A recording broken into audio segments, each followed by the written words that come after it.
Du bist schon seit einiger Zeit am Überlegen, einen Lieferservice einzuführen, doch du bist dir nicht sicher, worauf du alles Acht geben musst? Dann bleib dran und erhalte Tipps für die erfolgreiche Organisation eines Lieferservices.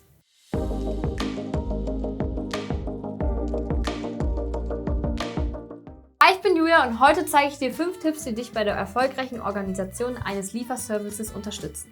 In Zeiten einer Pandemie haben wir gesehen, dass viele Restaurants und Cafés geschlossen hatten. Es gibt keine Garantie, dass wir zukünftige Pandemien oder Ähnliches ausschließen können. Und genau deswegen ist es umso wichtiger, dass du auf solche auch vorbereitet bist. Ein Lieferservice ist heutzutage kaum noch wegzudenken. Kunden schätzen die Bequemlichkeit.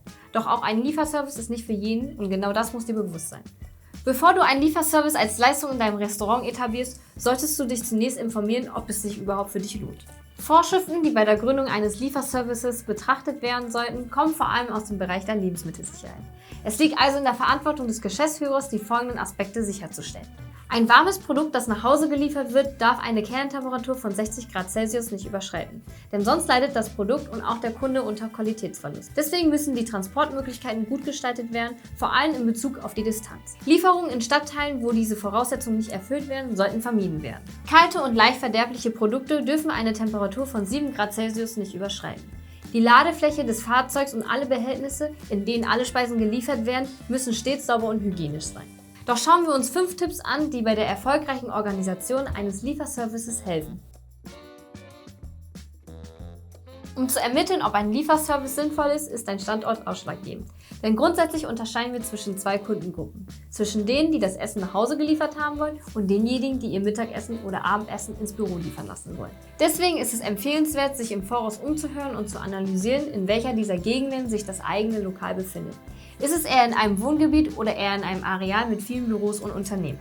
Achte dabei auch darauf, dass viele Speisen sich nicht für eine Lieferung über eine weite Distanz eignen, weil sie zu sehr an Wärme und somit an Qualität verlieren.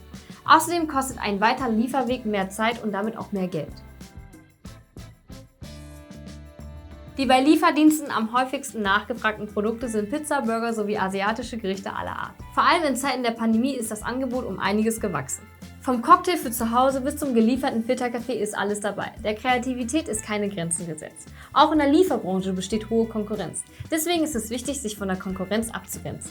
Zudem empfiehlt es sich, ein umfangreiches Menü anzubieten, denn jeder Kunde hat seine Präferenzen, die in der Speisekarte erhalten sein sollten.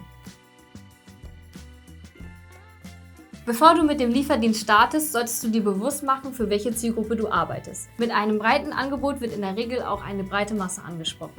Es könnte sich jedoch auch lohnen, sich von der Masse zu differenzieren, indem man andere Märkte anspricht. Ein Beispiel: Gehen wir davon aus, dass dein Lokal in der Nähe eines Strandes ist.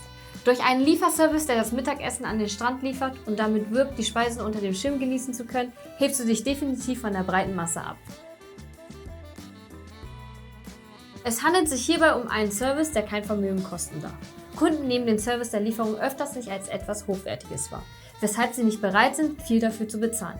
Deswegen solltest du für deine Pizza keine 30 € verlangen, auch nicht, wenn diese ausschließlich hochwertige Zutaten beinhaltet. Grundsätzlich ist es kein Problem, 1 oder 2 € mehr zu verlangen als die Konkurrenz, solange dies klar und deutlich kommuniziert wird. Wie du deine Produkte vermarktest, ist sehr wichtig, denn die richtige Marketingstrategie kann dir großen Erfolg bringen und deswegen solltest du dir hier viele Gedanken machen. Zunächst solltest du dir eine professionelle Webseite erstellen. Mit Dish-Website kannst du ganz einfach in schon 10 Minuten eine optisch ansprechende und für den Kunden leicht zu bedienende Webseite erstellen. Dann solltest du dein Geschäft auch auf Social Media wie Facebook und Instagram bewerben. Denn hier hast du die Möglichkeit, eine hohe Reichweite zu generieren und auch direkt mit dem Kunden durch Kommentare und Nachrichten zu interagieren. Im Bereich der Offline-Werbung sollten ebenfalls professionelle Flyer erstellt werden, um auch hier potenzielle Kunden zu erreichen, die kaum oder gar keine digitalen Medien nutzen. Zudem sind aufgeklebte Werbung auf den Lieferfahrzeugen als Werbemittel empfehlenswert, da sie eine Aufmerksamkeit erzeugen.